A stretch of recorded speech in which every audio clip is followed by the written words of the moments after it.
Isa sa mga kamusikero natin dyan, gusto nyo bang matutong maggitara sa pinakamadali at pinakamabilis na paraan? Ito ang ilang tips para sa inyo.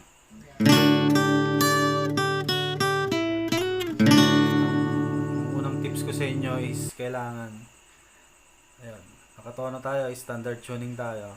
Bale, pwede tayong magtono dahil medyo baguhan pa tayo. Pero pa tayo magtono ng sarili natin.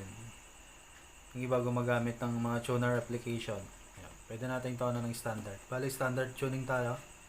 And then, kailangan nyo lang maano. Yun. Gagawa lang tayo ng pattern or parang palatandaan lang para mas madali nyo maintindihan sa mga susunod na gagawin natin mga chords. Bale, ito. Bale, yung tune natin is ito yung E. Ito yung A. Ito yung G. Ito yung G. Ito yung B. Ito yung E. High E.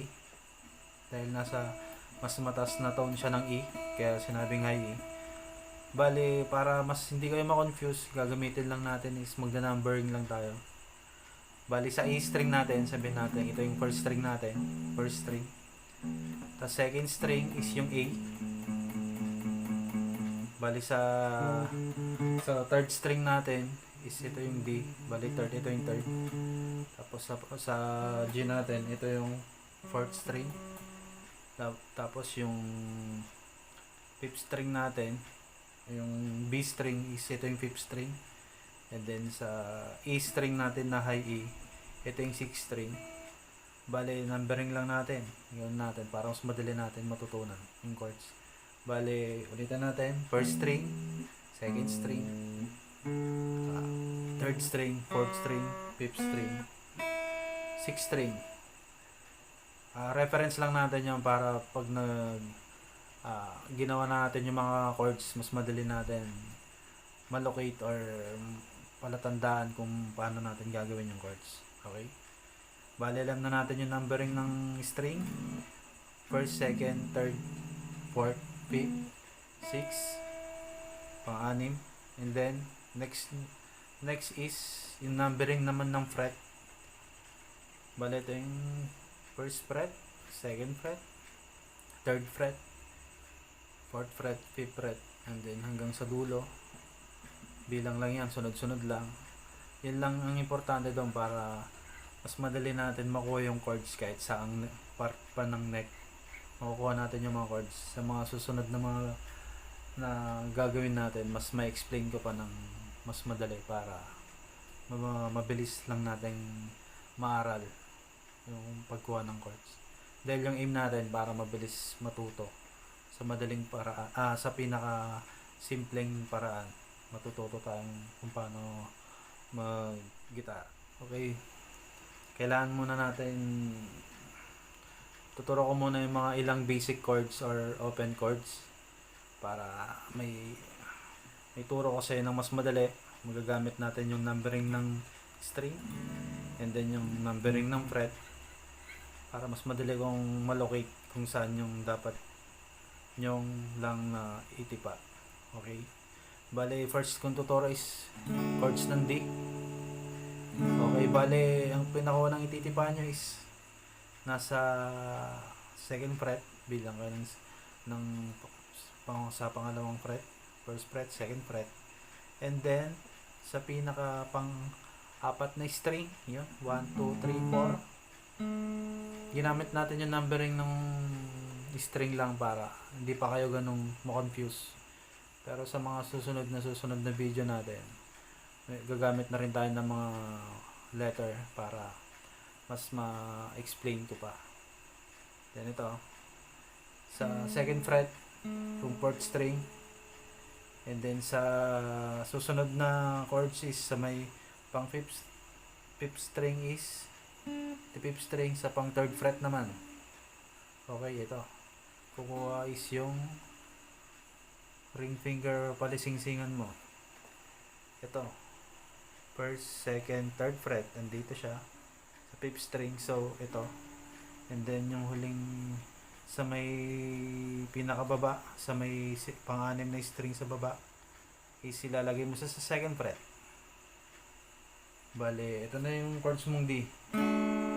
Kasama yung bass na open sa pang third string.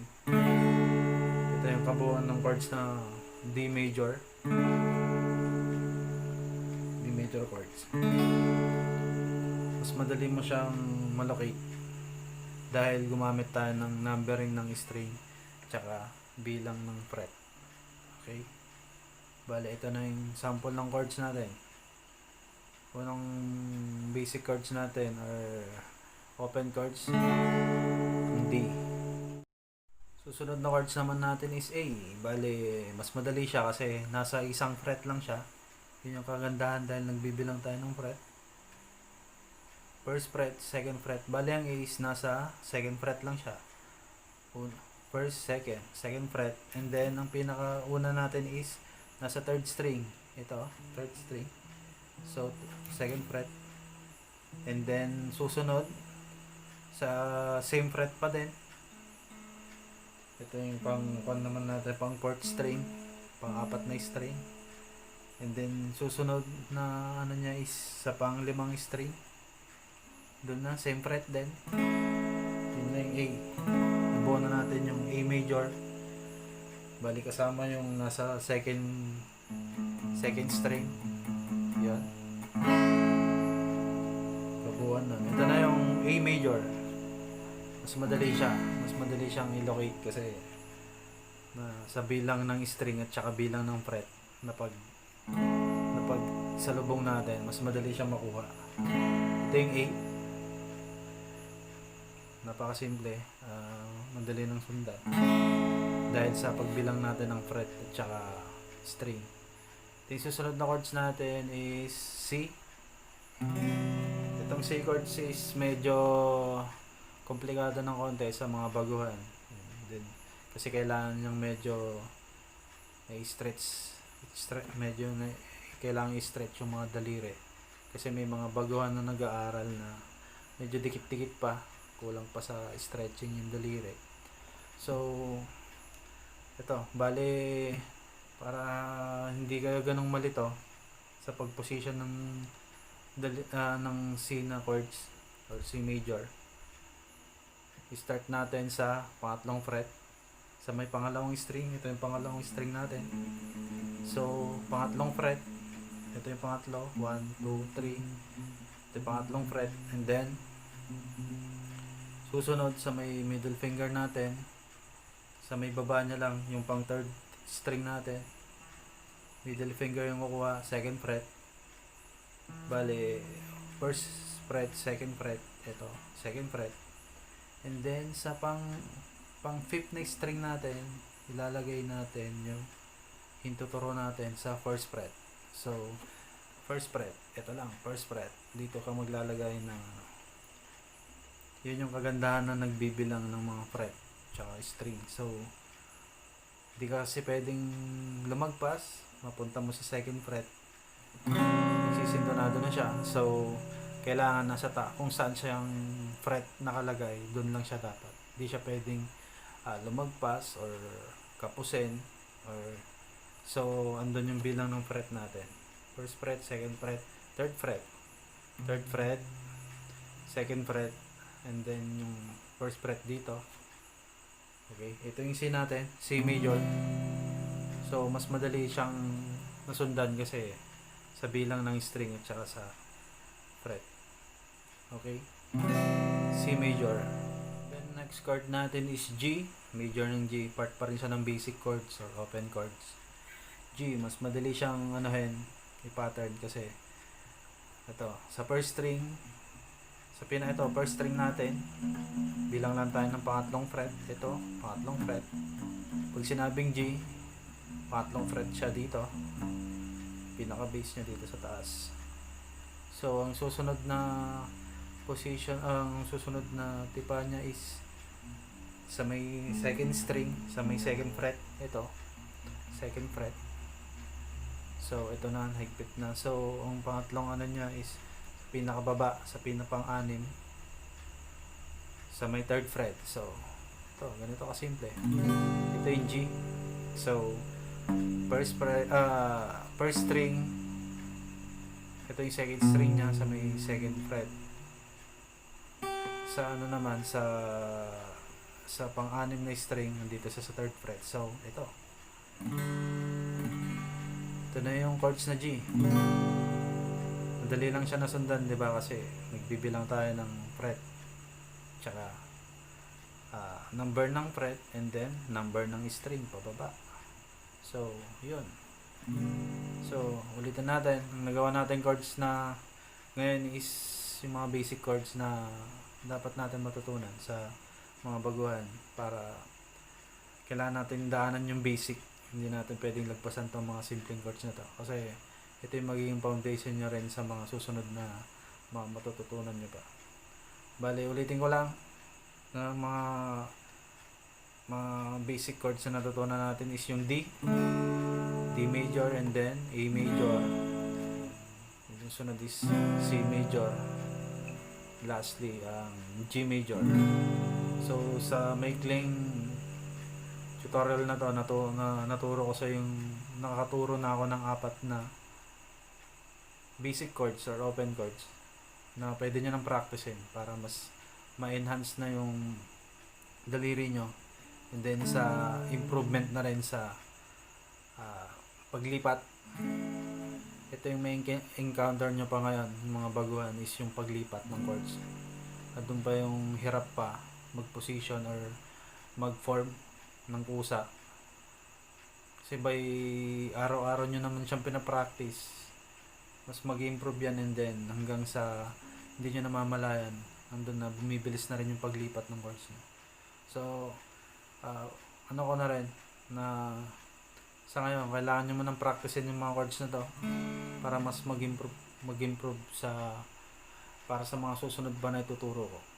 Bale, ito, pwede nyo na rin gawin itong exercise para sa paglipat. Sa ngayon kasi hindi pa makapagturo ng kanta.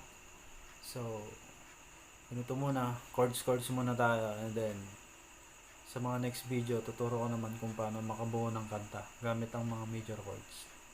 So, ito, ulitin ko. Ito yung D, ito yung A, ito yung C, ito yung G. Pwede nyo silang, sa ngayon, pwede nyo nang practicein to para mas mag-improve kayo sa paglilipat tsaka sa positioning ng daliri. Sample, practice kayo sa paglilipat. Dahil alam nyo na yung mga tipa ng mga chords na to, ng 4, pwede mo na siyang practicein. Pwedeng practice ka ng sample. Example tayo. Downstroke na strum and then lipat. Para makuha nyo para ma-practice kayo kung paano maglipat. Okay? Bale, ganito. Sample lang natin. Bale, dalawang downstroke and then lipat sa A. Tapos lipat sa C. And then lipat sa G. Ilang tips din para sa mga newbie natin or mga baguhan sa paggigitara or bago pa lang. Bale, tips din para mas madaling higpitan or i-grip para hindi ganong hirap higpitan. Dapat nasa tamang ayos or position. First, dapat tama yung position ng gitara, hindi nakahiga, hindi nakayuko. Dapat nasa tamang tayo lang siya. Yan. Tamang angle or tamang yan. And then susunod, example, titipa tayo ng D para hindi hirap na pag in-strum is may mga part na hindi tumutunog or part na sumasabit. Tips ko din na tamang position ng daliri. And then yung gamit ng hinlalaki is yung tamang gripping. Or ito yung nagpa-press or nagtutulak para mas nahigpitan or nagigrip yung string para hindi ganong sumasabit. Para pag in-strum is buo yung tunog. Ito yung mga some tips lang naman base sa aking experience. Okay, gawin natin ng tama. Okay, ito, D.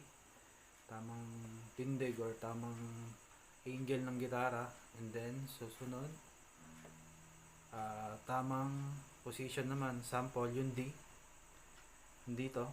Bale, ang pagkuha naman ng D is, andyan yung position ng thumb natin para mas nagigrip yung chords na D. Yan. Yun yung gamit ng thumb natin, hindi yung nakababa. Walang power yung grip pag ganun. Kaya malaking tulong ng hinlalaki. Ito yung nagbibigay ng higpit ng grip sa pagtipa ng mga chords. Kahit anong gawing chords, ito yung dapat nasa tamang position lagi yung hinlalaki. Yan. Additional tips lang yun para mas mabilis. Mas makakuha kayo ng idea kung ano yung gamit ng hinlalaki sa paggawa ng chords. Okay? Pag grip, ito yung nag-grip chords. Andun magko-chords ka ng C. Andun yung grip mo ulit. Ito yung tutulak. Ito, as nakikita nyo, ito yung C. Yan. Pinipress niya yan para may magka-power yung masuportahan niya yung nag-grip sa string.